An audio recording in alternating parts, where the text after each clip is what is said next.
ശബരിമല സ്വർണ്ണക്കൊള്ള കേസിൽ പോറ്റി അടക്കമുള്ള പ്രധാന പ്രതികളെല്ലാം ഇന്ന് ജയിലിന് പുറത്ത് ആണ്. ശബരിമലയിലെ കട്ടിള പാളിയും പാലക ശില്പവും അടക്കം വിറ്റ് പണമടിച്ചവർ ഇന്ന് സ്വൈരവികാരം നടത്തുകയാണ്. ഗവൺമെൻറ് വീഴ്ച കൊണ്ട് അവർക്കെല്ലാം 90 ദിവസം കഴിഞ്ഞപ്പോൾ കോടതി ജാമ്യം കൊടുക്കുന്ന സ്ഥിതിയുണ്ടായി. സാർ, ഗവൺമെന്റിന്റെ ഭാഗം വളരെ വ്യക്തമാണ്. തന്ത്രിയാണോ അകത്ത് കിടക്കുന്ന ആരാണോ അവർ പ്രതിയാണെന്നോ പ്രതിയല്ലെന്നോ ഗവൺമെന്റിന് അത് സംബന്ധിച്ച് യാതൊരു അഭിപ്രായവും. കാരണം ഈ അന്വേഷണം പൂർണ്ണമായി നടക്കുന്നത് ഹൈക്കോടതി ഡിവിഷൻ ബെഞ്ചിന്റെ മേൽനോട്ടത്തിനകത്ത് മാത്രമാണ്. ശബരിമലയിലെ സ്വർണ്ണക്കേസ് കൊള്ളക്കേസിലെ പ്രതികളിൽ ഒരാളായ തന്ത്രിക്ക് എന്ത് വിശേഷമാണുള്ളത് സാർ? പ്രതിയാണ് എന്ന് മറ്റെല്ലാ പ്രതിയെയും പോലുള്ള അവകാശമേ തന്ത്രിക്കുള്ളൂ. ഈ അന്വേഷണം ഇനി ഫർദറായി പോയി കഴിഞ്ഞാൽ നമ്പർ 10 ജൻപതിലേക്ക് പോകുമോ എന്നുള്ള സംശയം കൊണ്ടാണ് ഇവർ BJP ആയിട്ട് കൂടിച്ചേർന്നേക്കുന്നത്. പ്രതിപക്ഷം ഇന്നും അത് തന്നെ ചെയ്തു. നിയമസഭയിൽ ശബരിമല സ്വർണ്ണമോഷണ പ്രശ്നത്തിൽ ബഹളമുണ്ടാക്കി. നടുത്തളത്തിൽ പ്ലക്കാർഡ് ഉയർത്തി മുദ്രാവാക്യം വിളിച്ചു. സഭാ നടപടികൾ ബഹിഷ്കരിച്ചു. ഇതിനെല്ലാം ആധാരമായ ശബരിമല പ്രശ്നം സഭാതലത്തിൽ ചർച്ചയാക്കാൻ ഇന്നും ഒന്നും ചെയ്തില്ല. ശബരിമല കേസിൽ ഹൈക്കോടതിയുടെ അനുമതിയോടെ പ്രത്യേക അന്വേഷണ സംഘം പ്രതിയാക്കിയ തന്ത്രിയെ വാഴ്ത്താൻ UDF നേതാക്കൾ BJPക്കാരോട് മത്സരിക്കുന്ന കാഴ്ചയും കേരളം കാണുകയാണ്. കനുകോലു പറഞ്ഞു, തെരഞ്ഞെടുപ്പ് ജയിക്കുന്നത് യുക്തി കൊണ്ടല്ല, വികാരം കൊണ്ടാണ്. കനുകോലു പറഞ്ഞു, തെരഞ്ഞെടുപ്പ് ജയിക്കാൻ ശരിയാണെങ്കിൽ പോലും പല പ്രശ്നങ്ങൾ ഒരുമിച്ച് ഏറ്റെടുക്കരുത്. തെറ്റാണെങ്കിലും കത്തിപ്പടരാവുന്ന ഒറ്റ പ്രശ്നം മാത്രം എടുത്തുയർത്തുക. ആ പ്രശ്നത്തിൽ മറ്റെല്ലാം മുക്കുക. മറ്റെല്ലാ പ്രശ്നങ്ങളും ആ പ്രശ്നത്തിൻ്റെ ഉപപ്രശ്നങ്ങളാക്കുക. പ്രതിപക്ഷം അത് തന്നെ ചെയ്യുന്നതല്ലേ ഇപ്പോൾ നമ്മൾ കാണുന്നത്?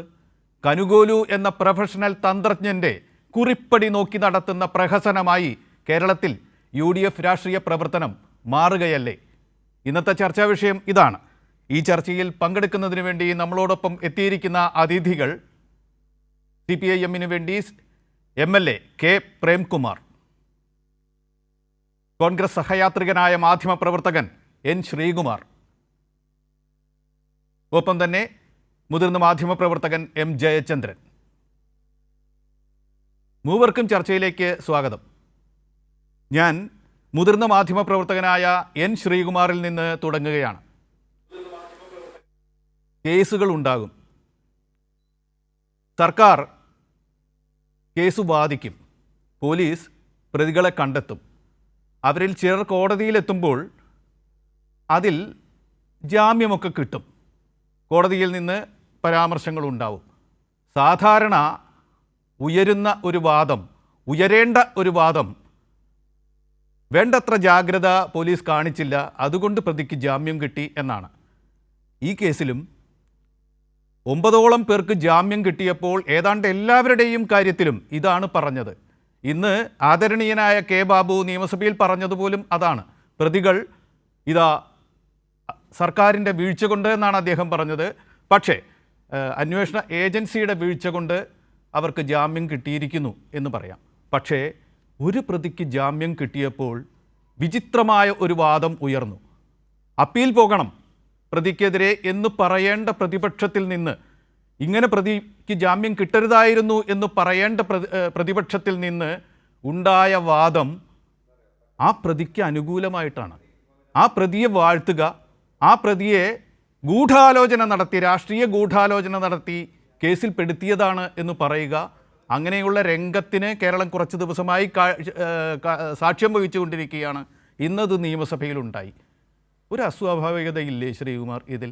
അല്ല, ഇതിൽ എന്തെങ്കിലും ഒരു ന്യായം പറയാനാവുമോ കോൺഗ്രസ് അനുകൂലിക്കുന്ന ഒരു മാധ്യമപ്രവർത്തകൻ എന്ന നിലയ്ക്ക്?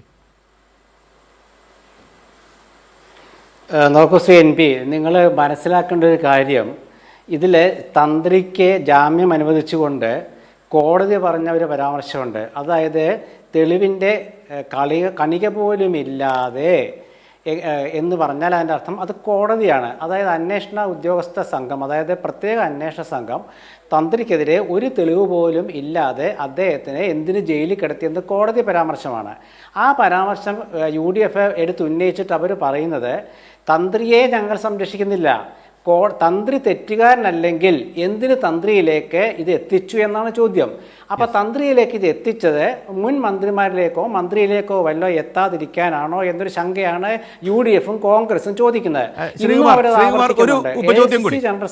ആദരണീയനെ ശ്രീകുമാർ ഇടപെടുകയല്ല, തടയുകയല്ല, അങ്ങക്ക് കൂടുതൽ അവസരം തരാൻ വേണ്ടിയാണ്. ഒരു ഉപചോദ്യം കൂടി. താങ്കൾ പറഞ്ഞത് കൃത്യമാണ്, അത് വസ്തുതാപരമാണ്. കോടതിയിൽ നിന്ന്, വിചാരണ കോടതിയിൽ നിന്ന്, അങ്ങനെ വിജിലൻസിൻ്റെ കോടതിയിൽ നിന്ന് അങ്ങനെ ഒരു പരാമർശം ഉണ്ടായിട്ടുണ്ട്. തന്ത്രിക്കെതിരെ തെളിവിൻ്റെ കണിക പോലും ഇല്ലാതെയാണ് ഇപ്പോൾ അദ്ദേഹത്തെ പ്രതിസ്ഥാനത്ത് നിർത്തി അറസ്റ്റ് ചെയ്ത് ജയിലിൽ പാർപ്പിച്ചിരിക്കുന്നത് എന്നൊരു പരാമർശമുണ്ടായി. ഞാൻ ചോദിക്കട്ടെ, അങ്ങനെ ഒരു പരാമർശം വരുമ്പോഴും ആ അറസ്റ്റിനെ ആണോ എതിർക്കേണ്ടത്? അങ്ങനെ കോടതിക്ക് നിരീക്ഷിക്കാനുണ്ടായ സാഹചര്യം സൃഷ്ടിച്ച അന്വേഷണ സംവിധാനത്തെയാണോ വിമർശിക്കേണ്ടത്? ശബരിമല സ്വർണ്ണമോഷണ കേസ് പോലെ കേരളത്തെ ആകെ പിടിച്ചു കുലുക്കിയ, കേരളത്തിൻ്റെ ധാർമ്മിക മനസാക്ഷിയെ പിടിച്ചു കുലുക്കിയ ഒരു പ്രശ്നത്തിൽ തന്ത്രി കുറ്റക്കാരനാണോ അല്ലയോ എന്നൊന്നും ഞാൻ പറയുന്നില്ല, അങ്ങനൊരു വാദവും എനിക്കില്ല. തന്ത്രി ശിക്ഷിക്കപ്പെടുന്നതുവരെ അദ്ദേഹത്തെയും നിരപരാധിയായി കാണണം എന്ന ക്രിമിനൽ നിയമവ്യവസ്ഥയുടെ ഭാഗത്ത് തന്നെ നിന്നുകൊണ്ടാണ് ചോദിക്കുന്നത്. അങ്ങനെയല്ലേ വിമർശിക്കേണ്ടത്? മാത്രവുമല്ല, ഈ കേസിൽ ഇപ്പോൾ നമ്മൾ 9ഓളം പേർക്ക് ജാമ്യം കിട്ടിയ കാര്യം പറഞ്ഞല്ലോ. അതിൽ 8 പേർക്കും കിട്ടിയിരിക്കുന്നത് എങ്ങനെയാണെന്ന് വെച്ചാൽ സ്വാഭാവിക ജാമ്യമാണ്. കുറ്റപത്രം സമർപ്പിക്കാത്തത്, 90 ദിവസത്തിനുള്ളിൽ സമയത്തിന് സമർപ്പിക്കാത്തത് കൊണ്ട് പല ദിവസങ്ങൾ കണക്കാക്കിയിട്ട് അവർക്കൊക്കെ ജാമ്യം കിട്ടി. പക്ഷേ ഒരു പ്രതിക്ക്, ശ്രീകുമാർ, മുതിർന്ന മാധ്യമപ്രവർത്തകനായ അങ്ങും ശ്രദ്ധിച്ചിട്ടുണ്ടാവും, ക്ഷേത്രത്തിലെ മുൻ അഡ്മിനിസ്ട്രേറ്റീവ് ഓഫീസറായ എസ് ശ്രീകുമാറിന് ജാമ്യം ലഭിച്ചത് ഇതേ സാഹചര്യത്തിലാണ്. അറസ്റ്റ് ചെയ്ത് ജയിലിൽ കഴിഞ്ഞ് 43-ാം ദിവസം അദ്ദേഹത്തിന് ജാമ്യം കിട്ടി. അപ്പോൾ കോടതി പറഞ്ഞത് അത് സ്വാഭാവിക ജാമ്യമാണ് എന്നല്ല പറഞ്ഞത്, ഇതുപോലെ തന്നെയാണ്, ഒരു തെളിവും ഹാജരാക്കാൻ കഴിഞ്ഞില്ല എന്ന്. എസ് ശ്രീകുമാറിലില്ലാത്ത എന്തൊരു സവിശേഷതയാണ് UDF ഇതിൽ കണ്ടത്? എസ് ശ്രീകുമാറിന് ഇത്തരത്തിൽ ജാമ്യം കിട്ടിയപ്പോൾ ഈ ന്യായവാദങ്ങളൊക്കെ കാശിക്ക് പോയിരിക്കുകയായിരുന്നോ എന്നൊരു ചോദ്യം സാധാരണക്കാരനിൽ ഉയരില്ലേ? എസ് ശ്രീകുമാറിൻ്റെ കാര്യത്തിലും ഇങ്ങനെ പറയേണ്ടിയിരുന്നു. ഇതാ കിട്ടിയിരിക്കുന്നു, ഇദ്ദേഹത്തെ അറസ്റ്റ് ചെയ്തത് തെറ്റാണ് എന്ന് പറഞ്ഞിരുന്നു. അവിടുത്തെ ഉദ്യോഗസ്ഥനായ അദ്ദേഹത്തിന് കിട്ടാത്ത പരിരക്ഷ ഗ്ലോറിഫൈഡ് ഉദ്യോഗസ്ഥനായ ഇദ്ദേഹത്തിന് കിട്ടുന്നു. എന്താണ് ഇദ്ദേഹത്തിന്, തന്ത്രിക്ക് ഇങ്ങനെ ഒരു ആനുകൂല്യം കൊടുക്കാൻ?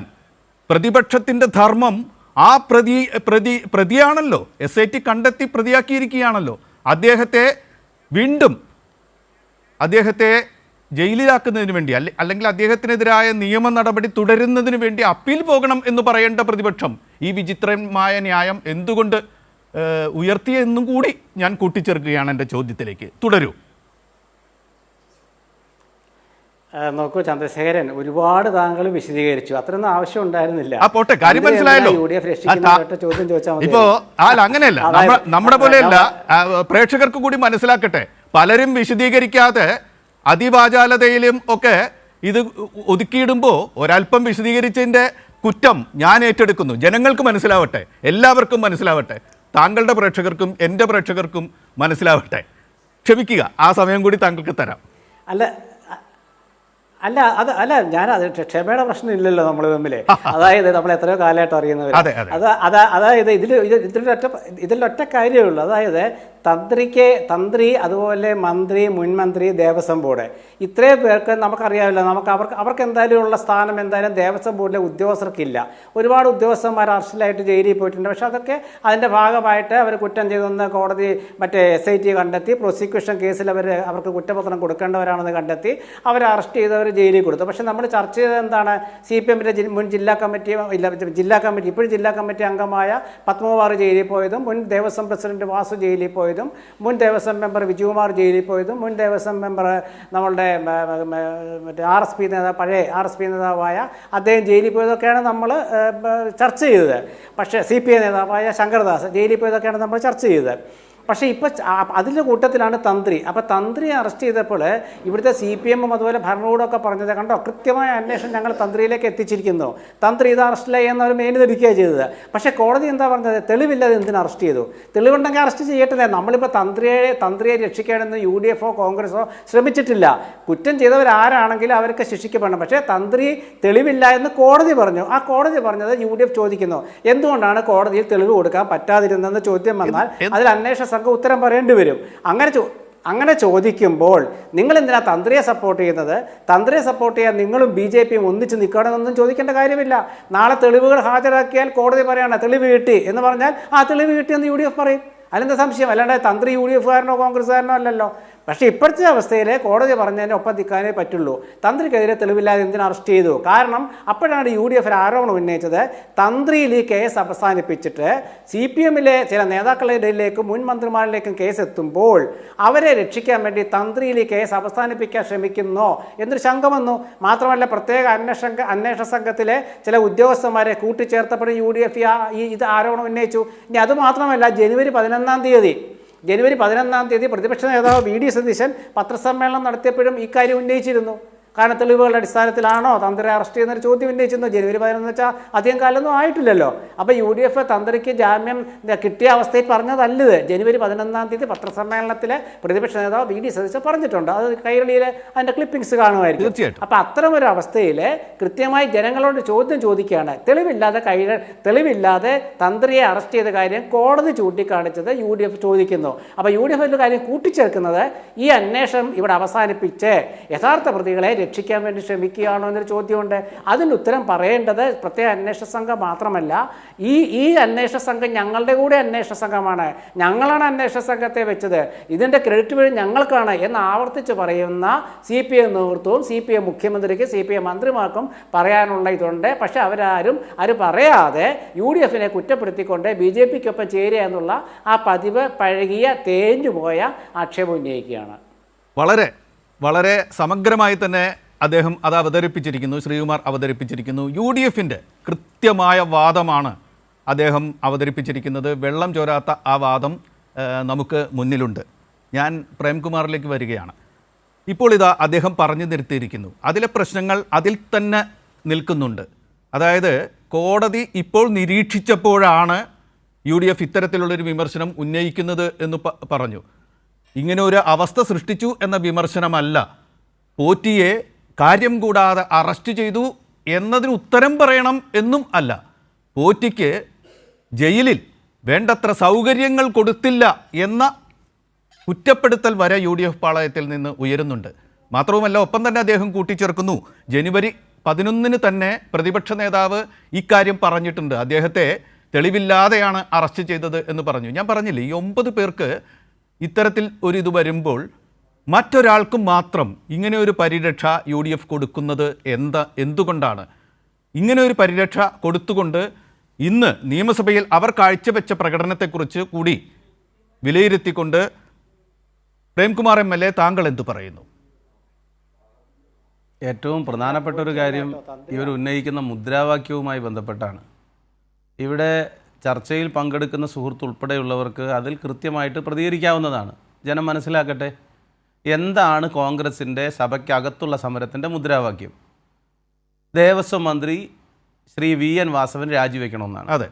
എന്താണ് അദ്ദേഹത്തിൻ്റെ പങ്ക്?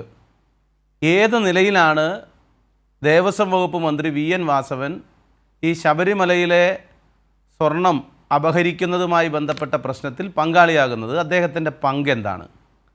രണ്ടാമത്തെ ഒരു കാര്യം, പ്രതിപക്ഷ നേതാവ് ഇന്ന് സഭയ്ക്കകത്ത് ഇല്ലാത്തത് കൊണ്ടാണോ എന്നറിയില്ല, UDF 2 MLA-മാരെ വീതം ഇതേ വിഷയം ഉന്നയിച്ച് സഭയ്ക്ക് പുറത്ത് അവിടെ ഉപവാസം ഇരിക്കുന്നതിന്, സമരം ഇരിക്കുന്നതിന്, സത്യാഗ്രഹം ഇരിക്കുന്നതിന് ഇതുവരെ ചുമതലപ്പെടുത്തിയിരുന്നു. പക്ഷേ എന്നാൽ ഇന്ന് അത് കാണുകയുണ്ടായില്ല. എന്താണ് അതിൻ്റെ കാരണമെന്ന് മനസ്സിലായില്ല. കനകലുവിൻ്റെ സിദ്ധാന്തവും നിർദ്ദേശവുമൊക്കെ ഏൽക്കാതായി പോയോ എന്ന് കോൺഗ്രസ് തന്നെ ശങ്കിച്ചതാണോ എന്ന് ഈ സന്ദർഭത്തിൽ അങ്ങനെയും സംശയിക്കാവുന്നതാണ്. മൂന്നാമതായി പറയാനുള്ളത്, ഈ വിഷയത്തിൽ കോൺഗ്രസിൻ്റെ ആത്യന്തികമായ നിലപാടെന്താണ്? ഡിവിഷൻ ബെഞ്ചിൻ്റെ അന്വേഷണത്തെ നിങ്ങൾ ഏത് നിലയിലാണ് കാണുന്നത്? പോലീസ് അന്വേഷണത്തെയും ഡിവിഷൻ ബെഞ്ചിൻ്റെ മേൽനോട്ടത്തിലുള്ള വളരെ കൃത്യമായ അവരുടെ കൂടി മാർഗനിർദ്ദേശങ്ങൾക്ക് വിധേയമായി പ്രവർത്തിക്കുന്ന അന്വേഷണ സംഘത്തിൻ്റെ പ്രവർത്തനങ്ങളിൽ എന്തിനാണ് കോൺഗ്രസ് അവിശ്വാസം രേഖപ്പെടുത്തുന്നത്? നാലാമതായി ഏറ്റവും പ്രധാനപ്പെട്ട മറ്റൊരു ചോദ്യം, എങ്ങനെയാണ് ഈ സംഘം, ശബരിമലയിൽ സ്വർണം പോയി എന്നുള്ളത് സത്യമാണല്ലോ, 2004 പോറ്റി ആദ്യം അവിടെ എത്തുന്നത്, അദ്ദേഹത്തിന് പ്രധാനപ്പെട്ട ചുമതലകളും ഉത്തരവാദിത്തങ്ങളും ഒക്കെ അവിടെ ലഭിക്കുന്നത് ഏത് ഭരണകാലത്താണ് എന്നൊക്കെ നമുക്ക് കൃത്യമായിട്ട് അറിയാലോ. അപ്പോൾ എങ്ങനെയാണ് ശബരിമലയിൽ ഈ നിലയിലുള്ള സ്വർണം കട്ടവരും സ്വർണം വാങ്ങിയവരും അതിനിടനില നിന്നവരും എല്ലാവരും കൂടി എങ്ങനെയാണ് സോണിയാഗാന്ധിയെ കാണാൻ എത്തിയത് എന്നതിൻ്റെ ഒരു വിവരം സ്വാഭാവികമായും നമ്മുടെ നാടിന് അറിയേണ്ടതല്ലേ? എന്താണ് അതിൻ്റെ കഥ? എങ്ങനെയാണത്? ഏത് സാഹചര്യത്തിലാണ് ഇത്രമാത്രം സുരക്ഷിതത്വമുള്ള അഥവാ സെക്യൂരിറ്റി ഉള്ള ഒരാളെ കാണാൻ കെ കരുണാകരനും ജി കെ മൂപ്പനാർക്കും പ്രിയപ്പെട്ട ഇപ്പോഴത്തെ MP ശശി തരൂരിനും ഒന്നും കാണാൻ പ്രയാസമുള്ള സോണിയാഗാന്ധിയെ എങ്ങനെയാണ് സ്വർണം കട്ടവരും സ്വർണം വാങ്ങിയവരും അതിനിടനില നിന്നവരും എല്ലാവരും ചേർന്ന് കണ്ടത്?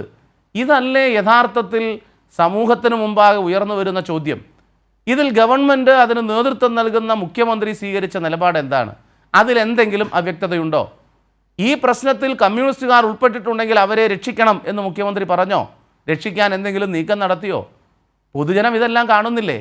ഉപ്പ് തിന്നവരാരായാലും വെള്ളം കുടിക്കും. അഴിമതി നടത്തിയ ആരായാലും ഏത് പാർട്ടിയിൽപ്പെട്ടവരായാലും അവർക്ക് രക്ഷയുണ്ടാകില്ല. അവരെന്ത് തെറ്റാണ് ചെയ്തത് എന്നതിനെ സംബന്ധിച്ച് അന്വേഷിച്ച് കൃത്യമായിട്ടുള്ള വിവരം പുറത്തു വരട്ടെ എന്ന നിലപാടല്ലേ സർക്കാർ സ്വീകരിച്ചത്? മടിയിൽ കനമുള്ളവനെ വഴിയിൽ ഭയക്കേണ്ടതുള്ളൂ എന്ന് ആവർത്തിച്ച് സർക്കാർ പറയല്ലേ? SIT അന്വേഷണത്തിൻ്റെ ഭാഗമായിട്ട് ആരിലേക്കൊക്കെയാണ് അന്വേഷണം വരുന്നതെന്ന് കാണാം. ഡിവിഷൻ ബെഞ്ച് പറയട്ടെ. ഡിവിഷൻ ബെഞ്ചിനോട് എന്തായാലും കേരളത്തിലെ മുഖ്യമന്ത്രിയോ മന്ത്രിമാരോ ഇന്നയാളെ അറസ്റ്റ് ചെയ്യരുതെന്നോ ഇന്നയാളെ അറസ്റ്റ് ചെയ്യണമെന്നോ പ്രത്യേകമായിട്ട് പറയാനുള്ള ഒരു സാധ്യതയും പ്രിയപ്പെട്ട ഈ ചർച്ചയിൽ പങ്കെടുക്കുന്ന സുഹൃത്ത് ഉൾപ്പെടെയുള്ളവർ ഉന്നയിക്കും എന്ന് ഞാൻ കരുതുന്നില്ല. അപ്പോൾ യഥാർത്ഥ പ്രശ്നത്തിൽ നിന്ന് ഗൗരവത്തിലുള്ള ഈ പ്രശ്നത്തിൽ നിന്ന് വഴി തിരിച്ചു വിടുകയാണ്. എങ്ങനെയാണ് വാജിവാഹനം കൈമാറിയത്? എങ്ങനെയാണ് കോൺക്രീറ്റ് കൊണ്ട് തീർത്ത കൊടിമരം ചെതല് പിടിച്ചു എന്ന് പറയുന്നത് ഏത് സാഹചര്യത്തിലാണ്? എങ്ങനെയാണ് നേരത്തെ ദേവസ്വത്തിൻ്റെ ഭാഗമായി നിന്നവർ നടത്തിയ പാത്രങ്ങൾ അത് വാങ്ങിയതിലുള്ള അഴിമതിയുടെ അന്വേഷണവുമായി ബന്ധപ്പെട്ട മുൻ അനുഭവം എന്താണ്? കോൺഗ്രസ് എങ്ങനെയാണ് നമ്മുടെ നാട്ടിലെ പൊതുസ്ഥാപനങ്ങളെ കൈകാര്യം ചെയ്തത്?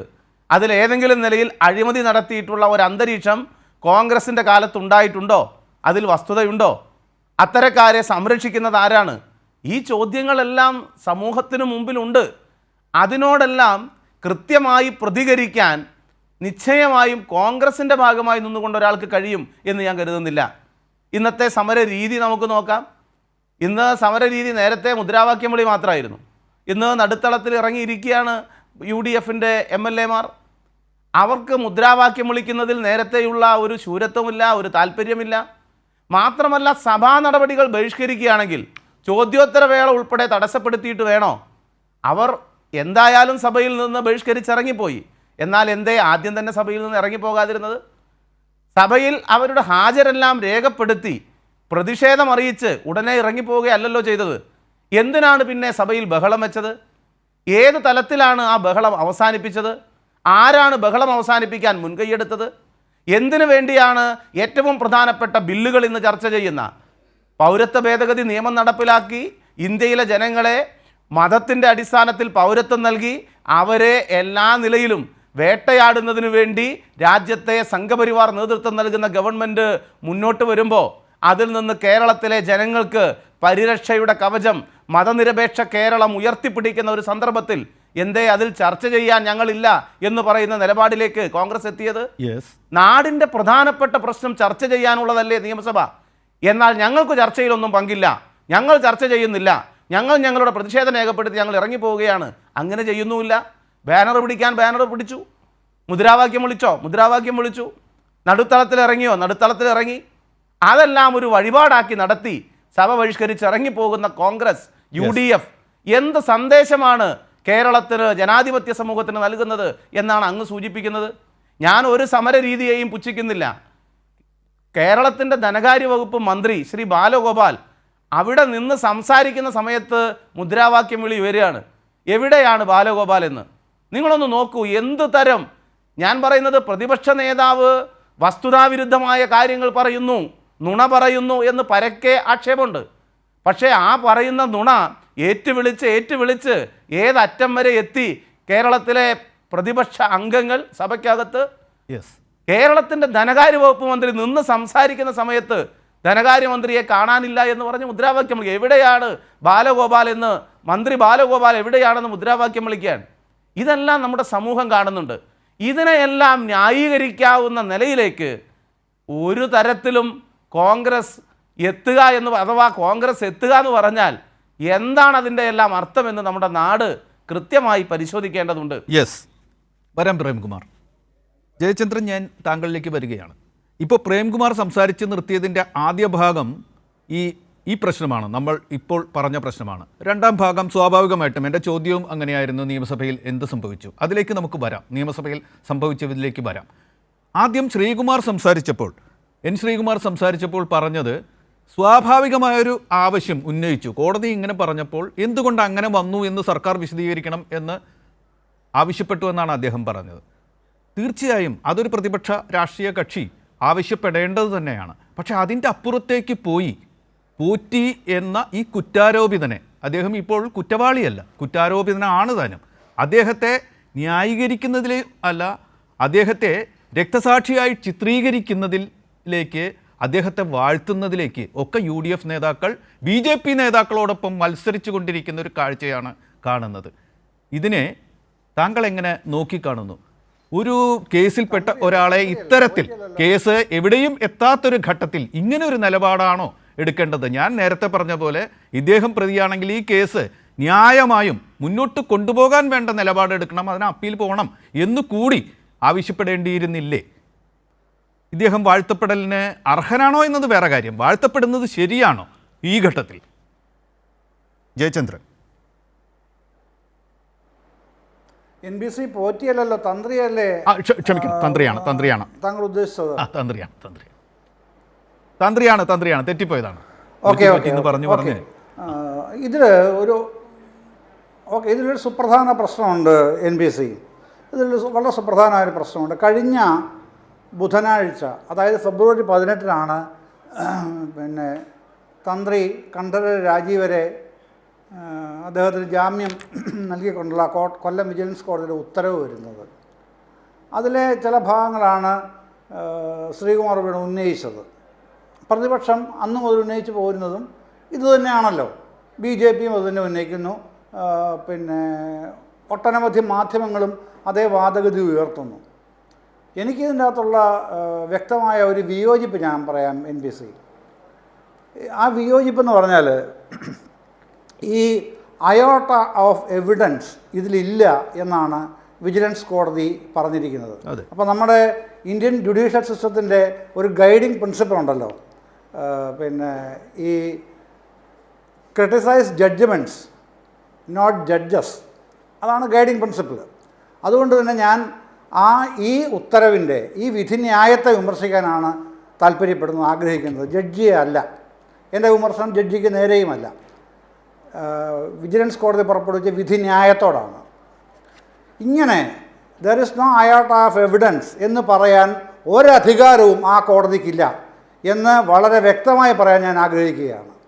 കാരണം അത് പിന്നെ നിലവിലുള്ള നിയമവ്യവസ്ഥയെ മറികടക്കൽ തന്നെയാണ് അക്ഷരാർത്ഥത്തിൽ. കാരണം പിന്നെ ക്രിമിനൽ കേസിൽ പ്രതിയായ ഒരാൾ തനിക്ക് ജാമ്യം വേണം എന്ന അപേക്ഷയുമായി കോടതിയിൽ ചെന്നാൽ ഒന്നുകിൽ അയാളോ അല്ലെങ്കിൽ അയാളുടെ അഭിഭാഷകനാണല്ലോ ഹാജരാകുക.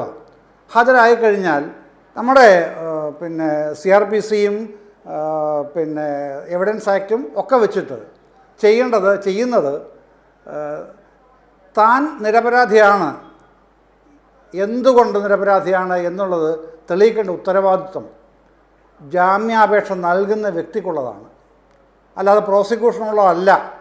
പ്രോസിക്യൂഷൻ്റെ റോൾ അവിടെയുമല്ല. അത് സുവ്യക്തമാണ് ഇന്ത്യൻ നിയമവ്യവസ്ഥയിൽ, നീതിന്യായ വ്യവസ്ഥയിൽ. അതേസമയം ട്രയൽ കോർട്ടിലേക്ക് ചെല്ലുമ്പോൾ, വിചാരണ കോടതിയിലേക്ക് ചെല്ലുമ്പോൾ നേരെ തിരിയും. അവിടെ എന്തുകൊണ്ട് പ്രതി കുറ്റക്കാരനാണെന്ന് തെളിയിക്കേണ്ട ബാധ്യത പരിപൂർണമായിട്ടും പ്രോസിക്യൂഷനാണ്. മറ്റേയാൾക്ക് പ്രതിക്ക് കയ്യും കെട്ടി നിന്ന് കൊടുത്താൽ മതി. അല്ലെങ്കിൽ പ്രോസിക്യൂഷനെ എതിർത്താൽ മതി. ഇവിടെയോ? ഇവിടെ എങ്ങനെയാണ് ഒറ്റ സാക്ഷിമൊഴി പരിശോധിക്കാൻ ഈ വിജിലൻസ് കോടതി കഴിഞ്ഞിട്ടുണ്ടോ? ഇല്ലല്ലോ.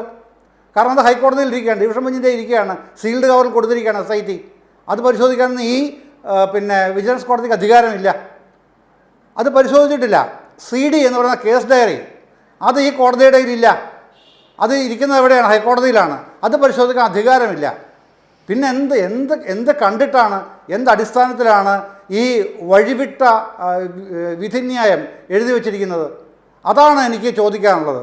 അത് ഒരു ഇന്ത്യൻ പൗരൻ എന്നുള്ള നിലയിൽ അത്തരത്തിൽ ഇതൊരു ജുഡീഷ്യൽ ആക്ടിവിസമാണ്. അങ്ങനെ മാത്രമേ ഞാനതിനെ കാണൂ. അത്തരം ജുഡീഷ്യൽ ആക്ടിവിസം അല്ല ഇത്തരം കാര്യങ്ങളിലാണ്. ഇവിടെ മാത്രമല്ല, ഇത് വേറൊരു കേസിൽ, ഇതുമായി ബന്ധപ്പെട്ട കേസിൽ തന്നെ, ഇതേ ശബരിമല സ്വർണ്ണക്കവർച്ച കേസിൽ വേറൊരു കോടതി ചോദിച്ച വേറൊരു മഹത്തായ ചോദ്യമുണ്ട്. ഇത്ര നാളായല്ലോ മറ്റേ പ്രതിയെ നിങ്ങൾ എന്താ പിടിക്കാത്തത്? ഒരാളുടെ ജാമ്യത്തിന് അപേക്ഷയായിട്ട് ചെന്നതാണ് കോടതിയിൽ. അപ്പോൾ കോടതിയുടെ ചോദ്യം ഇങ്ങോട്ട്, നിങ്ങളെന്താണ് മറ്റേയാളിനെ ഇതുവരെ പിടിക്കാത്തതെന്ന്. കേട്ടിട്ടുണ്ടോ ഇങ്ങനെയൊക്കെ? ഇതൊക്കെയാണോ കോടതിയുടെ അധികാരത്തിൽപ്പെടുന്നത്? ഇതൊക്കെയാണോ ജാമ്യത്തിന് ചെല്ലുമ്പോൾ? ഞാൻ ഈ മുമ്പേ പറഞ്ഞതുപോലെ ജാമ്യം തേടി ചെല്ലുന്നയാളാണ് എനിക്ക് എന്തുകൊണ്ട് ജാമ്യം കിട്ടാൻ അർഹനാണെന്ന് തെളിയിക്കേണ്ടത്. അത് ജാമ്യം തേടി ചെല്ലുന്ന ആളുടെ ജോലിയാണെന്ന്. പ്രോസിക്യൂഷൻ്റെ പണിയല്ല.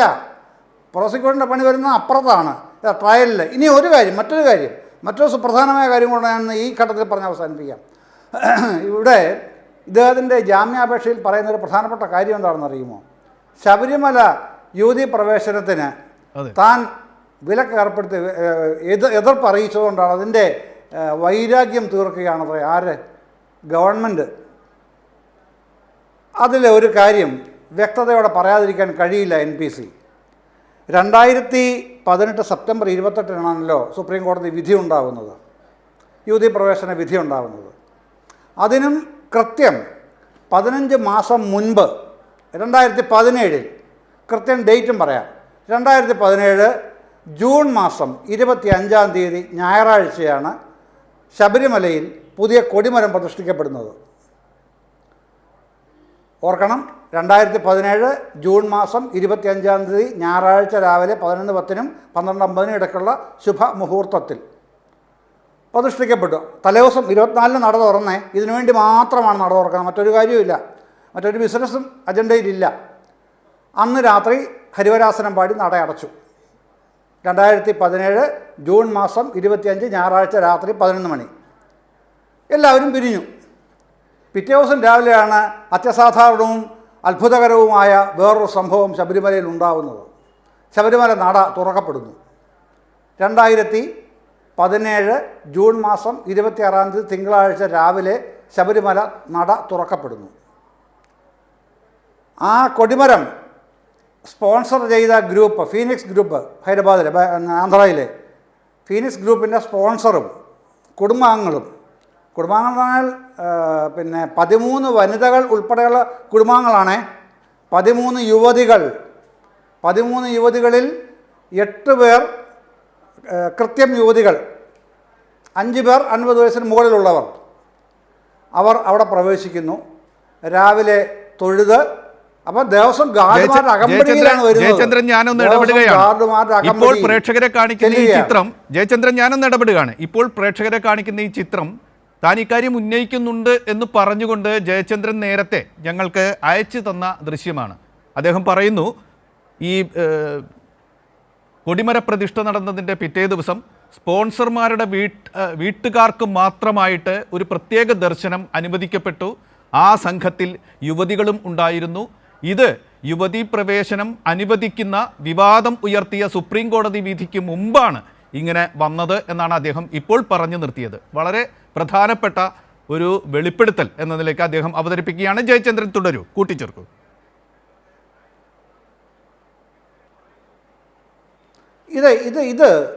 ഇതിലാണ് 13 സ്ത്രീകളുള്ളത്.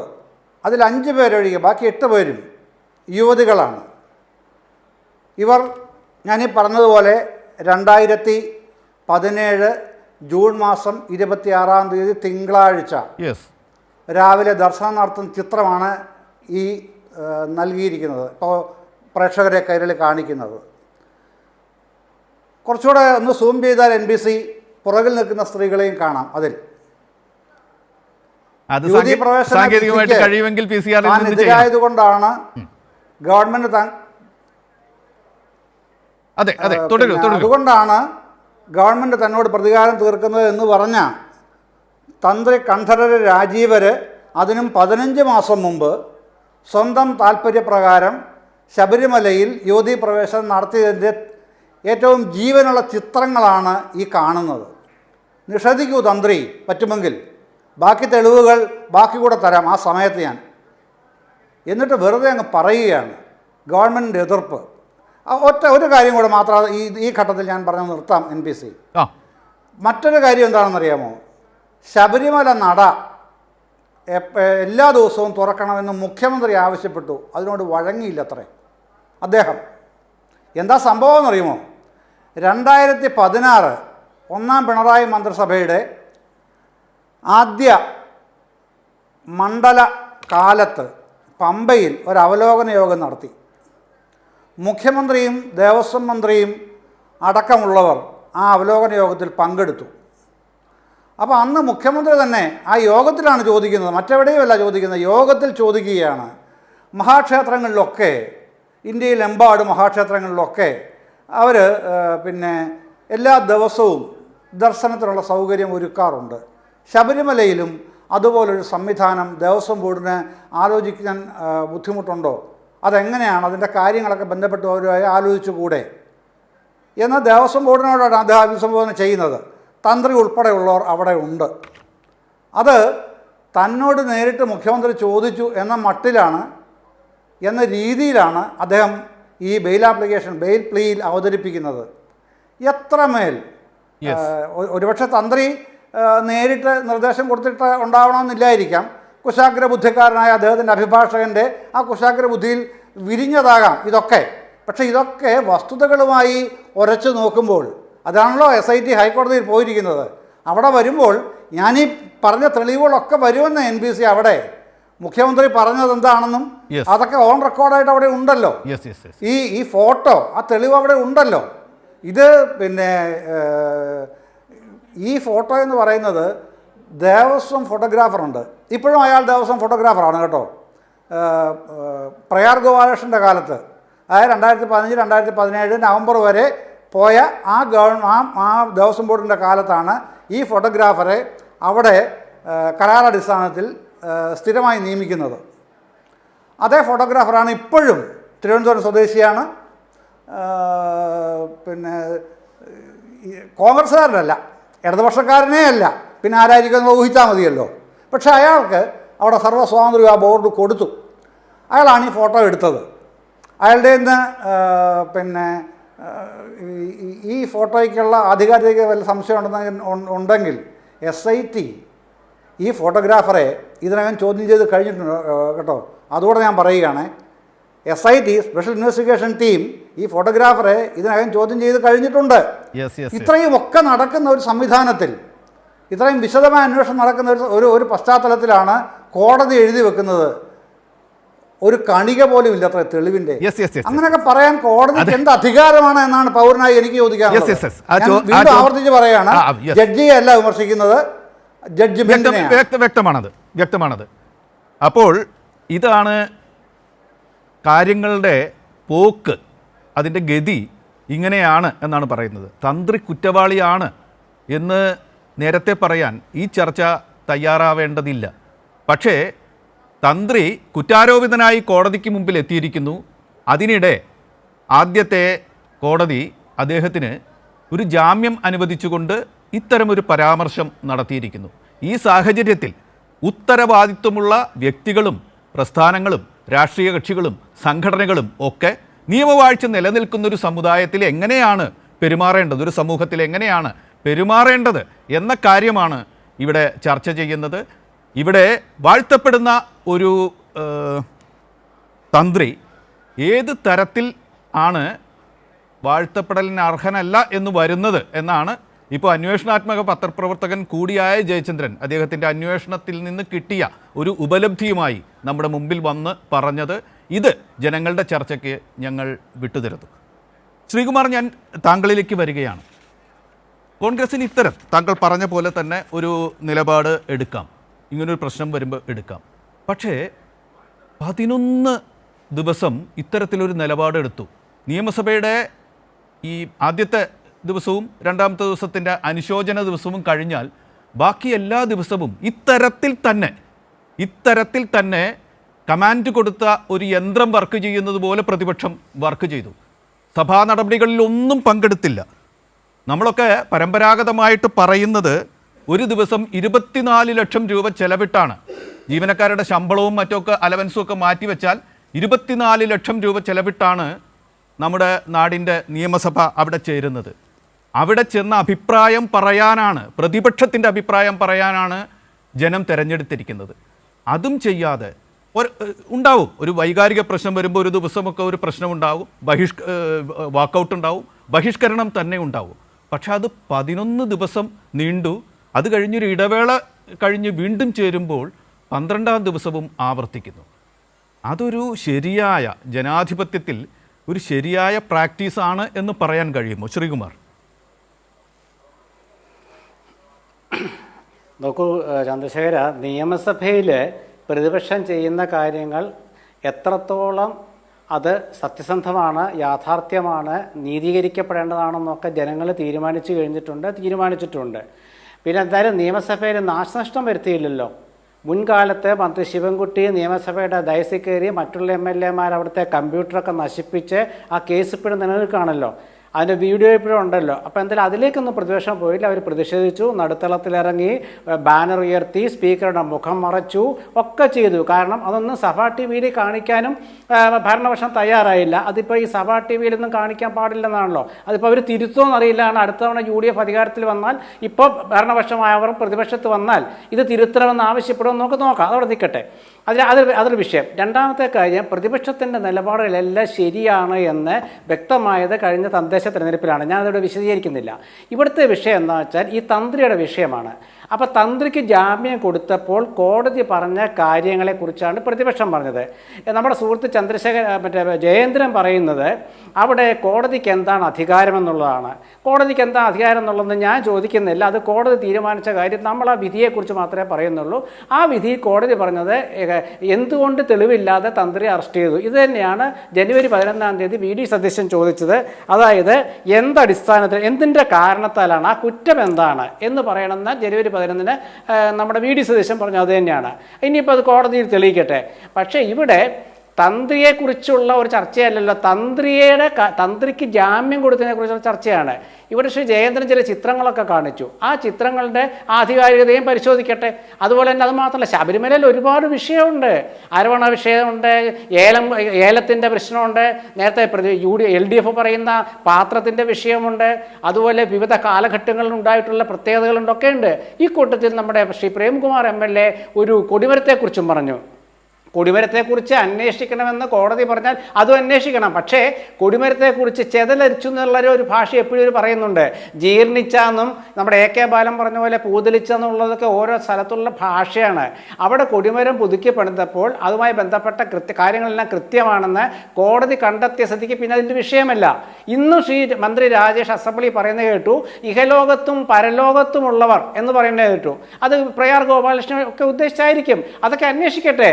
അപ്പോൾ നുണ പറയുന്നു എന്ന് ശ്രീ പ്രേംകുമാർ പറഞ്ഞു. ആരാണ് ശ്രീ പ്രേംകുമാർ നുണ പറയുന്നത്? നുണ ഒരു ആയുധമാക്കിയ പാർട്ടിയല്ലേ CPM? ഇന്ന് തന്നെ നോക്കൂ, സോണിയാഗാന്ധി നിങ്ങളുടെ 10 വട്ടം പറഞ്ഞു. ഇങ്ങനെ ഒരു ചർച്ചയിൽ വന്നിട്ട് കോൺഗ്രസ് നേതാക്കളായ സോണിയാഗാന്ധിയുടെ പേര് പറഞ്ഞുകൊണ്ടൊന്നും ജനം വിശ്വസിക്കണമെന്നില്ല. ഒറ്റ വിഷയമേ ജനത്തിന് മുമ്പിലുള്ളൂ. ശബരിമലയിലെ സ്വർണം കട്ടവരാരപ്പ, അതിൻ്റെ ഉത്തരം UDF പാട്ടുപാടി പറഞ്ഞിട്ടുണ്ട്. അതാണ് ചർച്ച ചെയ്യുന്നത്. ആ ചർച്ചയ്ക്ക് ഒരിക്കലും മറയ്ക്കാൻ പറ്റില്ല. വേറൊരു വിഷയം കൊണ്ടുവന്നിട്ട് ഇവിടെ വാജിവാഹനത്തിൻ്റെ വിഷയവും കൊടിമര വിഷയത്തിലേക്കൊക്കെ SIT പ്രത്യേക അന്വേഷണ സംഘം പോയി. അപ്പോഴാണ് പ്രതിപക്ഷം പറഞ്ഞത്, അന്വേഷണ സംഘം അവർ വ്യതിചലിക്കുന്നോ, അവർ മന്ദഗതിയിലാക്കുന്നോ, അവർക്ക് എന്തെങ്കിലും രാഷ്ട്രീയ ലക്ഷ്യമുണ്ടോ, അതൊക്കെ പിന്നെ കൃത്യമായിട്ട് വന്നു. കാരണം എന്താ വെച്ചാൽ ലക്ഷ്യ എന്നുള്ള ഒരു ക്യാമ്പ് അവിടെ നടത്തുമ്പോൾ തിരുവനന്തപുരത്ത് വേറൊരു വിഷയത്തിൽ വി ഡി സതീശൻ്റെ പുനർജനി വിഷയം എടുത്തിട്ടു. കോൺഗ്രസിൻ്റെ ലക്ഷ്യ ക്യാമ്പ് വയനാട്ടിൽ നടക്കുമ്പോൾ ആ വാർത്ത ഇല്ലാതാവാനായിട്ട് പുനർജനി എടുത്തിട്ടു. അതെവിടെയാണ് പോയെന്ന് ഇപ്പോൾ അറിയില്ല. അതിനുശേഷം ജാഥ തുടങ്ങുന്ന സമയത്ത്, കുമ്പളേന്ന് ജാഥ തുടങ്ങുന്ന സമയത്ത് അടൂർ പ്രകാശിനെ ചോദ്യം ചെയ്യാൻ, അടൂർ പ്രകാശ് കുന്തമനിയിൽ ചോദ്യമനിയിൽ നിന്നൊക്കെ പറഞ്ഞ് കുറേ എടുത്തിട്ടു. എന്നിട്ടിപ്പോൾ എന്തുണ്ടായെന്ന് നമുക്കറിയില്ല. ഇതൊക്കെയാണ് പ്രശ്നം. അപ്പം ഇങ്ങനെയൊക്കെ ഉള്ള ഓരോ വിഷയം കൊണ്ടുവന്നിട്ട് ഇന്നിപ്പോൾ നമ്മുടെ രാജേഷ് മന്ത്രി പറഞ്ഞ എന്താ അറിയാമോ, BJPയെ സഹായിക്കാൻ, BJP അധികാരത്തിലെത്തിക്കാൻ UDF നടത്തുന്ന ശ്രമം. അപ്പോൾ LDF അധികാരത്തിൽ എത്തില്ലേ? LDFും UDFുമാണ് മുഖ്യ മത്സരം എന്നാണ് UDF പറയുന്നത്. പണ്ട് നമ്മുടെ LDF കൺവീനറായിരുന്ന നമ്മുടെ EP ജയരാജൻ പറഞ്ഞു കേരളത്തിൽ BJPയും LDFും തമ്മിലാണ് മുഖ്യ മത്സരമെന്ന്. അന്ന് തിരുത്തി പാർട്ടി പറഞ്ഞു അല്ല, UDF LDFും തമ്മിലാന്ന് പറഞ്ഞു. പക്ഷേ ഇന്ന് മന്ത്രി രാജേഷ് അസംബ്ലി പറഞ്ഞത് BJPയെ അധികാരത്തിലേറ്റാൻ സഹായിക്കുന്നു. അപ്പം LDF UDFും തമ്മിലല്ലേ മത്സരം? അങ്ങനെ ഒരു വിഷയം മറയ്ക്കാൻ വേണ്ടിയിട്ട് ഇങ്ങനെ പാടുപെട്ടു പറയുമ്പോൾ ഒരുപാട് അബദ്ധങ്ങളിൽ നിങ്ങൾ ചെന്ന് ചാടുന്നുണ്ട്. ഇവിടെ ശ്രീ ജയേന്ദ്രൻ പറഞ്ഞ ഒരു കാര്യമുണ്ട്. അതായത് ജയേന്ദ്രൻ പറഞ്ഞൊരു കാര്യത്തിൽ എന്താ വെച്ചാൽ ഈ തന്ത്രിക്കെതിരായിട്ടുള്ള വിഷയത്തിൽ തന്ത്രി യുവതികളെ പ്രവേശിപ്പിച്ചിട്ടുണ്ടെങ്കിൽ മുൻകാലങ്ങളിൽ ഏതൊരു ജ്യോത്സ്യം പറഞ്ഞിട്ട് ഏതൊരു സിനിമാ നടിയെ കയറ്റി എന്നൊക്കെ കഥകളൊക്കെ ഉണ്ടല്ലോ. അതുപോലെ ഒരുപാട് വിഷയങ്ങൾ ശബരിമല വന്നു കാണും. ഞാൻ അതിലേക്കൊന്നും കടക്കുന്നില്ല. അവിടുത്തെ പോലീസിന് കൊടുത്ത പണം, മറ്റേ ഇലക്ട്രിസിറ്റി ബോണ്ട് കൊടുത്ത പണം, വനം വകുപ്പിന് കൊടുത്ത പണം, അവിടെ നടവരവ് എത്രയുണ്ട്, ബാങ്ക് ബാലൻസ് എത്രയുണ്ട്, ഇതൊക്കെ ഒരുപാട് വിഷയങ്ങൾ. ഞാൻ അതിലേക്കൊന്നും പോകുന്നില്ല. സ്വർണ്ണപ്പാളികൾ കടത്തിയ സംഭവം ഞാൻ ചർച്ച ചെയ്യുന്നുള്ളൂ. അതിലൊരു പ്രതിസ്ഥാനത്ത് തന്ത്രിയെ കൊണ്ടുവന്നപ്പോൾ കോടതി ചോദിച്ചു, തെളിവ് എവിടെയും ചോദിച്ചു, തെളിവില്ല.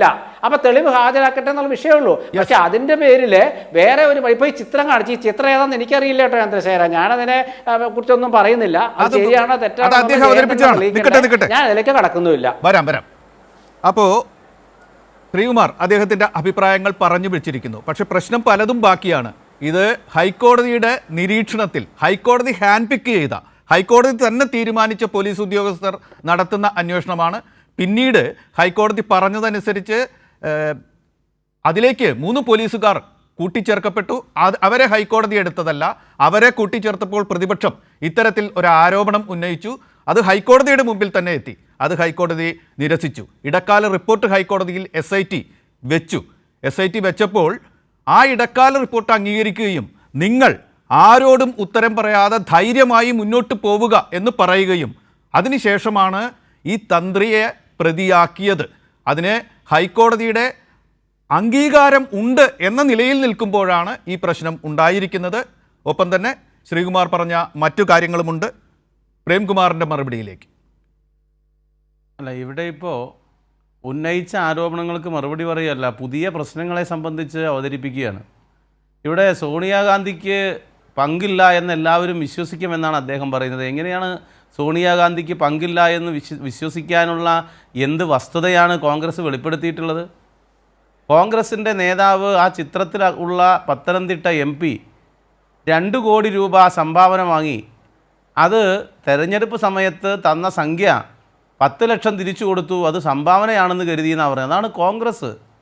2 കോടി രൂപ ഒരാൾ കൊടുത്തപ്പോൾ അത് വെറുതെ കയ്യിലിരിക്കട്ടെ, പോക്കറ്റ് മണിയാണ് എന്ന് കരുതുന്ന കോൺഗ്രസിൻ്റെ പാർലമെൻറ്റിലേക്ക് മത്സരിക്കുന്നയാൾ പിന്നീട് തിരഞ്ഞെടുക്കപ്പെട്ട MP. അപ്പോൾ എന്താണ് കോൺഗ്രസിൻ്റെയൊക്കെ സംഭാവന വാങ്ങുന്ന രീതി എന്ന് നമ്മുടെ നാട് മനസ്സിലാക്കുകയല്ലേ? എന്താണ് കോൺഗ്രസ് ഇത്തരം വിഷയങ്ങളിലുള്ള പൊതു സമീപനം? എന്താണ്? ഫോട്ടോയുടെ ആധികാരികതയെ സംബന്ധിച്ച് അങ്ങയുടെ എന്തായാലും അത് അംഗീകരിക്കാൻ തയ്യാറല്ല. ഞാൻ ഫോട്ടോ വസ്തുതയാണെങ്കിൽ അങ്ങയുടെ അഭിപ്രായം എന്താണെന്ന് പറയാൻ അങ്ങ് തയ്യാറാവുമോ? എന്തിനാണ് ഇതെല്ലാമാണ് BJPക്ക് വേണ്ടി നിൽക്കുന്നു എന്ന് പറയാൻ കാരണം? ഇവിടെ BJPയുടെ സംസ്ഥാന നേതാവിനെ ഷാളണിയിക്കുന്നത്, തിരിച്ചിങ്ങോട്ട് ഷാളണിയിക്കുന്നത്, അതിൻ്റെയൊക്കെ ചിത്രങ്ങളും വാർത്തയും നമ്മുടെ നാട്ടിൽ കൃത്യമായി പ്രചരിപ്പിക്കപ്പെടുന്നുണ്ടല്ലോ. തന്ത്രിക്ക് ആരുമായിട്ടാണ് ബന്ധം, ഏത് രാഷ്ട്രീയ നിലപാടുമായിട്ടാണ് അദ്ദേഹത്തിന് ബന്ധം, അതിനെ സംബന്ധിച്ചൊക്കെ എന്തിനാണ് BJP പറയുന്ന വാദം കോൺഗ്രസ് സഭയ്ക്കകത്ത് പറയുന്നത്? അതല്ലേ ശ്രീ MP രാജേഷ് പറഞ്ഞത്? സഭയ്ക്കകത്ത് BJPക്ക് പ്രതിനിധിയില്ല, ആ കുറവ് നികത്താൻ കോൺഗ്രസ് ഉണ്ട് എന്നതാണ്. നിങ്ങളിവിടെ തെറ്റ് ചെയ്ത ഏതെങ്കിലും ഒരാളെ ശിക്ഷിക്കാതിരിക്കുന്ന സമീപനം ഉണ്ടെങ്കിൽ അതിനെ സംബന്ധിച്ച് നിങ്ങൾക്ക് കൃത്യമായിട്ട് പറയാം. തെളിവ് നിങ്ങൾക്ക് ഹൈക്കോടതി ഡിവിഷൻ ബെഞ്ചിൻ്റെ ആ ഹൈക്കോടതി ഡിവിഷൻ ബെഞ്ചിൽ കക്ഷി ചേരണമെന്ന് കോൺഗ്രസ് അവകാശപ്പെട്ടിട്ടുണ്ടോ? തെളിവ് ഹാജരാക്കാൻ ഞങ്ങൾക്കുണ്ട് എന്ന് കോൺഗ്രസ് പറഞ്ഞിട്ടുണ്ടോ? നിങ്ങൾക്കിപ്പോൾ ഏതൊക്കെ മുൻ മന്ത്രിമാരെ അറസ്റ്റ് ചെയ്യണം? നിങ്ങൾ അന്വേഷണ സംഘത്തിന് തെളിവ് കൊടുത്തിട്ടുണ്ടോ? തെളിവ് കൊടുക്കണമെന്ന് നിങ്ങൾ ആവശ്യപ്പെട്ടിട്ടുണ്ടോ? എന്ത് തെളിവാണ് നിങ്ങളുടെ പക്കലുള്ളത്? അല്ലെങ്കിൽ നിങ്ങൾ ആരുടെ പക്കൽ തെളിവുണ്ടെന്നാണ് നിങ്ങൾ കരുതുന്നത്? പുകമറ മാത്രം ഉണ്ടാക്കുകയാണ്, പുകമറ മാത്രം ഉണ്ടാക്കുക. 2021 നടന്നത് തന്നെയാണ്. ഇപ്പോൾ ആരോപണമൊന്നുമില്ല. ഖുറാനിൽ സ്വർണം, ഈത്തപ്പഴത്തിൽ സ്വർണം, ബിരിയാണി ചെമ്പിൽ സ്വർണം, എന്തെല്ലാമായിരുന്നു. ഇപ്പോൾ ആരോപണമൊന്നുമില്ല. ഇപ്പോൾ ഇലക്ഷൻ നടക്കാനിരിക്കുന്ന ഒരു വർഷത്തിൽ എങ്ങനെയെങ്കിലും ഇതിൻ്റെ പൂർണ്ണമായ ഉത്തരവാദിത്വം CPMൻ്റെ തലയിൽ കെട്ടിവെക്കാൻ പറ്റുമോ എന്നുള്ളത് നോക്കുകയാണ്. അത് ചിലവാകില്ല എന്ന് നമ്മുടെ നാട്ടിലെ സാധാരണ മനുഷ്യർക്ക് മനസ്സിലായി. അതുകൊണ്ടാണ് അവർ ചോദിച്ചത്, എങ്ങനെ ഈ സ്വർണം കട്ടവരും സ്വർണം വാങ്ങിയവരുമൊക്കെ അവിടെ ഒരുമിച്ചെത്തി, എങ്ങനെ അവിടെ സ്വർണത്തിൻ്റെ ഏലസ് കെട്ടി, എന്താണ് ഇവർ തമ്മിലുള്ള ബന്ധം, ആരാണ് ഇതിൻ്റെ ഇടനിലക്കാർ? ഇന്നേ വരെ പറഞ്ഞിട്ടില്ലല്ലോ. ശ്രീ P. രാജീവും ശ്രീ MP രാജേഷും സഭയ്ക്കകത്ത് ആവർത്തിച്ചു പറഞ്ഞു, സോണിയാഗാന്ധിയെ എന്തിനാണ് ഈ വിഷയത്തിലേക്ക് വലിച്ചഴയ്ക്കുന്നത്? നിങ്ങളിതിന് വ്യക്തമായിട്ടുള്ള ഉത്തരം പറയൂ. ഇതുവരെ പറഞ്ഞിട്ടില്ലല്ലോ, ഇപ്പോഴും പറയുന്നില്ല. അപ്പോൾ വസ്തുത പറയാനോ വസ്തുത ജനങ്ങളെ ബോധ്യപ്പെടുത്താനോ കോൺഗ്രസ്സിന് കഴിയുന്നില്ല എന്ന് മനസ്സിലാകുകയാണ്. അപ്പോൾ ആരുടെ താല്പര്യമാണ് സംരക്ഷിക്കുന്നതെന്ന് കൃത്യമായിട്ട് അറിയുകയാണ്. നേരത്തെ ഇവിടെ പറഞ്ഞിട്ടുള്ള ജാമ്യം കിട്ടിയിട്ടുള്ള ശ്രീകുമാറിനെ സംബന്ധിച്ച് അപ്പോൾ ഈ അഭിപ്രായമില്ല. തന്ത്രിക്ക് ജാമ്യം കിട്ടിയപ്പോൾ ഈ അഭിപ്രായമുണ്ട്. അപ്പോൾ എന്താണ് ശ്രീ ചന്ദ്രശേഖരൻ ഇവിടെ പറഞ്ഞല്ലോ. അപ്പോൾ എന്താ കോൺഗ്രസിൻ്റെ അതിനോടുള്ള നിലപാട്? അപ്പോൾ തങ്ങൾക്ക് ഇഷ്ടമുള്ളവരാണെങ്കിൽ എന്ത് ചെയ്താലും കുഴപ്പമില്ല. അത് മുഖ്യമന്ത്രി പറഞ്ഞതിന്, ഒരു ഭരണാധികാരി പറഞ്ഞതിന് ഘടകവിരുദ്ധമായ നിലപാടാണ്. നിങ്ങൾ ക്ഷേത്രത്തിൻ്റെ സ്വത്ത് അപഹരിച്ചവർ കോൺഗ്രസ്സുകാരാണെങ്കിൽ നിങ്ങൾ അവരെ സംരക്ഷിക്കും, ഒരു നടപടിയെടുക്കില്ല. നിങ്ങൾക്ക് ഇഷ്ടപ്പെട്ടവരാണെങ്കിൽ, നിങ്ങളുടെ വിശ്വസ്തരാണെങ്കിൽ നിങ്ങൾ അവരെ സംരക്ഷിക്കും. അത് ഒരു ഭരണാധികാരിക്ക് എടുക്കാൻ പറ്റുന്ന നിലപാടല്ല. കമ്മ്യൂണിസ്റ്റ് പാർട്ടിയുടെ നേതൃത്വത്തിലുള്ള ഒരു ഗവൺമെൻറ് അത്തരമൊരു നിലപാടെടുക്കില്ല. തെറ്റ് ചെയ്തവർക്കെതിരായി നടപടിയെടുക്കാൻ ഇച്ഛാശക്തിയുള്ളൊരു ഗവൺമെൻറ്റാണ്. ആ നടപടിയെടുക്കും, മുഖം നോക്കാതെ നടപടി സ്വീകരിക്കും, നാടിന് സമൂഹത്തിന് മാതൃകയാകുന്ന നിലയിൽ ഇടപെടും, ഏത് വിഷയത്തിലായാലും. അങ്ങനെ പറയുന്നതിനെ പിന്തുണയ്ക്കുന്നതിന് പകരം തങ്ങൾക്കിഷ്ടമില്ലാത്തവരാണെങ്കിൽ അവരെ ഏത് നിലയിലും ആടിനെ പട്ടിയാക്കുക, പട്ടിയെ പേപ്പട്ടിയാക്കുക, എന്നിട്ട് തല്ലിക്കൊല്ലുക എന്ന് പറയുന്നത് പോലെ നിങ്ങൾ ഉദ്ദേശിക്കുന്നത് ഈ വിഷയത്തിൽ നടക്കുന്നില്ല. നിങ്ങൾക്കും അത് മനസ്സിലായിട്ടുണ്ട്, കോൺഗ്രസിനും അത് മനസ്സിലായിട്ടുണ്ട്. എന്താ കോൺഗ്രസിൻ്റെ ഭാഗമായി നിൽക്കുന്നവർ? അജയ് തറയിൽ എന്തു പറയുന്നു? എന്താണ് അദ്ദേഹത്തിൻ്റെ നിലപാട്? ഇപ്പോൾ ജീർണിച്ച പൂതലിച്ച എന്നൊക്കെ പറഞ്ഞുല്ലോ. കോൺക്രീറ്റിൻ്റെ കൊടിമരം ജീർണിച്ചു പോയോ? അങ്ങനെ ഒരു വാദമുണ്ടോ? വാജി വാഹനം എവിടെ പോയി? ആരറിഞ്ഞിട്ട് കൊടുത്തു? ക്ഷേത്രത്തിൻ്റെ ഭക്തർ തന്ന പൊതു സ്വത്തല്ലേ? അപ്പോൾ ഇത്തരം ചോദ്യങ്ങളെല്ലാം ന്യായമായും ആരുടെ ഭാഗത്തുനിന്നുണ്ടാകും? ആ ചോദ്യങ്ങൾക്ക് യുക്തിസഹമായ മറുപടി ഇതുവരെ ഇല്ല.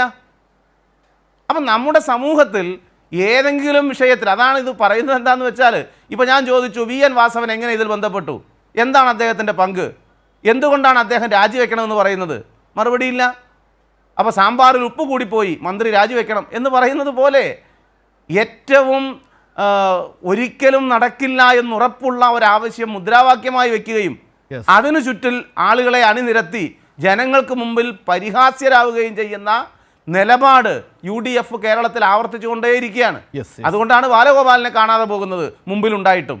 അതാണ് നമ്മുടെ നാട് കാണുന്നത്. കോൺഗ്രസ് പരിഹാസ്യരാവുകയും ഇളിഭ്യരാകുകയും ഒറ്റപ്പെടുകയും ചെയ്യുകയാണ്.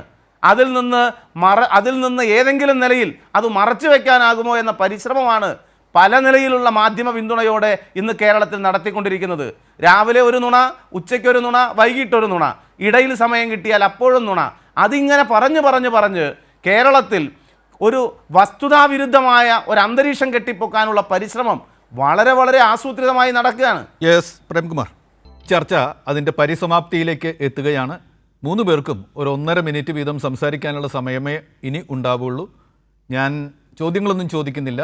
നിങ്ങളുടെ വാദങ്ങൾ അവതരിപ്പിച്ചുകൊണ്ട് ചർച്ച ഉപസംഹരിക്കുക. ജയചന്ദ്രൻ.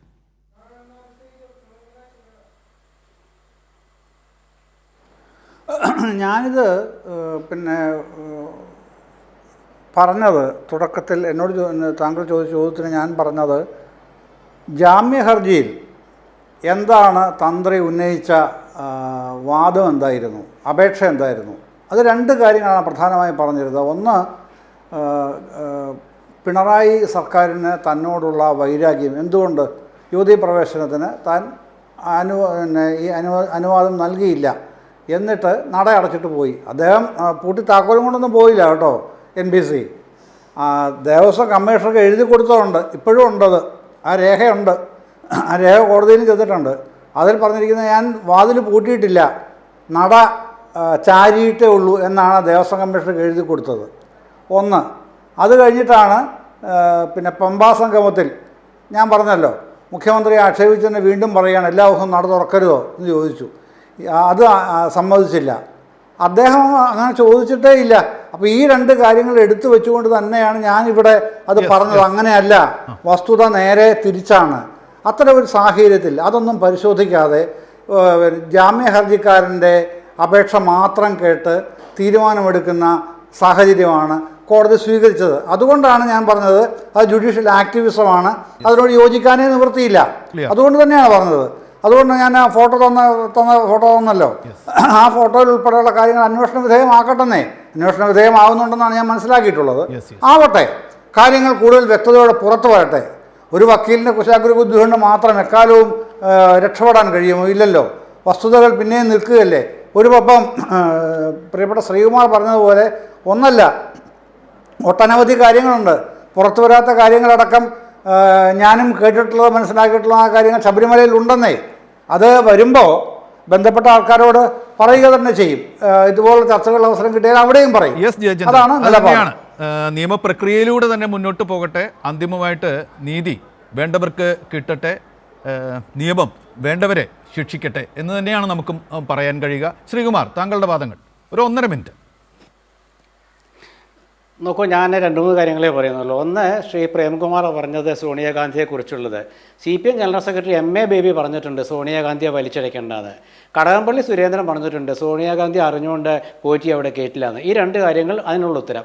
മറ്റൊരു കാര്യം എന്താ വെച്ചാൽ ഈ വാജിവാഹനത്തിൻ്റെ കാര്യങ്ങളൊക്കെ അത് അവിടെ തന്നെ ഉണ്ടെന്നും ആ കേസ് അവസാനിപ്പിച്ചാണെന്ന് പലവട്ടം പറഞ്ഞാലും CPM അതിങ്ങനെ പറഞ്ഞുകൊണ്ടിരിക്കും. കാരണം അവർക്ക് വേറെ പറയാനില്ല. കാരണം എന്താണ്, സ്വർണ്ണപ്പാളി പോയ കേസിൽ ജയിലിൽ കിടക്കുന്ന മുഴുവൻ CPM-കാരാണ്.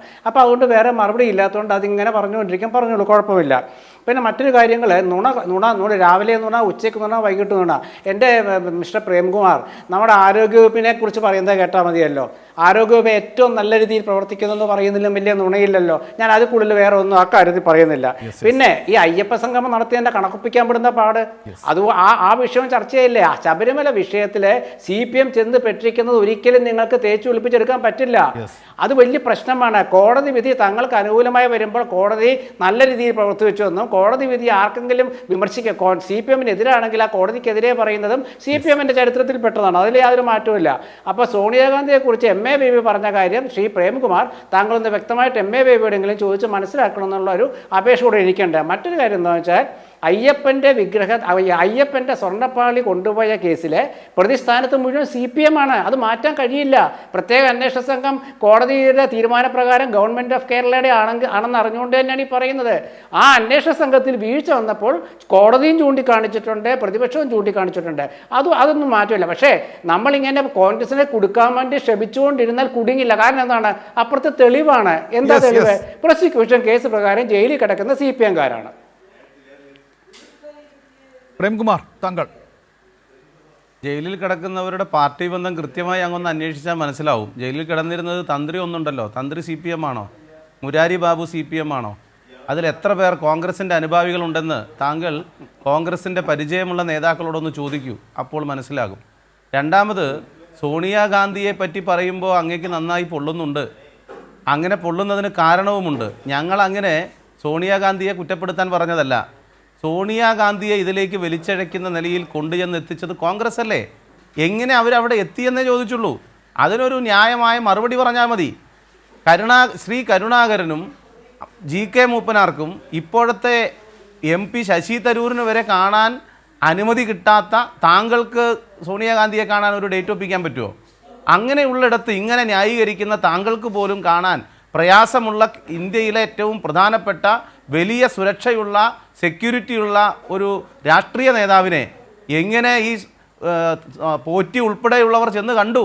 സ്വർണം കട്ടവരും വിറ്റവരും വാങ്ങിയവരും ഇടനിലക്കാരും എല്ലാവരും ചെന്ന് എങ്ങനെ കണ്ടു എന്നാണ് ചോദ്യം. ആ ചോദ്യം ചോദിക്കരുതെന്ന് MA ബേബി പറഞ്ഞിട്ടില്ല. ആ ചോദ്യം അതിന് ഉത്തരം പറയുന്നത് വരെ ചോദിക്കും. പിന്നെ താങ്കൾ ഇവിടെ ഉന്നയിക്കുന്ന വിഷയം കേരളത്തിലെ ജനങ്ങൾക്ക് ആരോഗ്യ മേഖലയിലെ കാര്യങ്ങളെ സംബന്ധിച്ച് മനസ്സിലാകുമെന്നാണ്. ആരോഗ്യ മേഖലയിലെ കാര്യങ്ങളെ സംബന്ധിച്ച് ജനങ്ങൾക്ക് മനസ്സിലാകും. ശിശുമരണ നിരക്ക് ലോകത്തിൽ ഏറ്റവും കുറവ് കേരളത്തിലാണ് എന്ന് താങ്കൾക്ക് പറയാൻ നല്ല മടിയുണ്ടാകും. സർക്കാർ സംവിധാനത്തിൽ ഏറ്റവും കൂടുതൽ പൊതുപണം ചികിത്സയ്ക്ക് സ്വകാര്യ മേഖലയിൽ വരെ ഉപയോഗിക്കുന്ന നാടാണ് കേരളം. നമ്മുടെ നാടിൻ്റെ ആരോഗ്യ മേഖല, ഇവിടെ സ്വിറ്റ്സർലാൻഡിൽ നിന്ന് വന്നിട്ടുള്ള യുവതി പറഞ്ഞത് അവർക്ക് അത്തരമൊരു ചികിത്സ കിട്ടണമെങ്കിൽ എത്രയോ മാസങ്ങൾ വർഷങ്ങൾ കാത്തിരിക്കണം ഒരു കൺസൾട്ടേഷൻ കിട്ടാനെന്നാണ്. കേരളത്തിൻ്റെ ആരോഗ്യ മേഖലയിൽ ഒറ്റപ്പെട്ട് കാണുന്ന ഏതെങ്കിലും സംഭവങ്ങളെ വെച്ച് പർവ്വതീകരിക്കാനും അതുപോലെ തന്നെ ചിലതിനെ നിസ്സാരവൽക്കരിക്കാനും താങ്കൾ ശ്രമിച്ചതുകൊണ്ട് മാത്രം അതില്ലാതാവില്ല. കേരളത്തിലാകെ ആരോഗ്യരംഗത്ത് ഏത് മാനദണ്ഡം വെച്ച് നോക്കിയാലും ഇന്ത്യയിൽ മുന്നിൽ നിൽക്കുന്ന നാട് കേരളമാണ് എന്ന് നമുക്കെല്ലാം അറിയാം. അപ്പോൾ നമ്മുടെ നാട്ടിൽ ശബരിമല മുന്നോട്ട് വെച്ചുകൊണ്ട് ജനങ്ങൾക്കിടയിൽ തെറ്റിദ്ധാരണ വരുത്തി, നേരത്തെ ഇവിടെ സൂചിപ്പിച്ചതുപോലെ കനകോലു സിദ്ധാന്തം കൊണ്ട് എങ്ങനെയെങ്കിലും ഈ വിഷയം ഇങ്ങനെ ആവർത്തിച്ച് പറഞ്ഞ് തങ്ങൾക്ക് എങ്ങനെ രാഷ്ട്രീയ മുതലെടുപ്പ് നടത്താമെന്ന് നിങ്ങൾ ആലോചിക്കുമ്പോൾ ജനങ്ങൾ ഈ കാര്യങ്ങളെ സംബന്ധിച്ച് കൃത്യമായി മനസ്സിലാക്കുന്നുണ്ട്. അത് അജയ് തറയിലായാലും വാജിവാഹനമായാലും അതുപോലെ തന്നെ കോൺക്രീറ്റിൻ്റെ കൊടിമരം ചെതല് പിടിച്ചു എന്ന് പറയുന്നതായാലും ഒക്കെ ഇതെല്ലാം പബ്ലിക് ഡൊമീനിയനിൽ ഉണ്ട് എന്നുകൂടി സൂചിപ്പിക്കുകയാണ്. കോൺഗ്രസിന് ഇതിൽ നിന്ന് രക്ഷപ്പെടാനാകുന്നില്ല എന്നുള്ളതാണ് വസ്തുത. ആ വസ്തുത ജനം തിരിച്ചറിയുക തന്നെ ചെയ്യും. യെസ്, വളരെ വൈകാരികത ഉള്ള ഒരു പ്രശ്നമാണ് ശബരിമല കേസ്. ആ വൈകാരികത പലരും ഉപയോഗിക്കാൻ ശ്രമിക്കുന്നുണ്ട്. ആ ജാഗ്രതയോടുകൂടി ജനങ്ങളും ഈ വിഷയത്തെ നോക്കിക്കാണട്ടെ. നല്ലൊരു ചർച്ച കാഴ്ചവെച്ചതിന് പ്രേംകുമാറിനും ശ്രീകുമാറിനും ജയചന്ദ്രനും നന്ദി പറഞ്ഞുകൊണ്ട് അവസാനിപ്പിക്കുന്നു. നമസ്കാരം.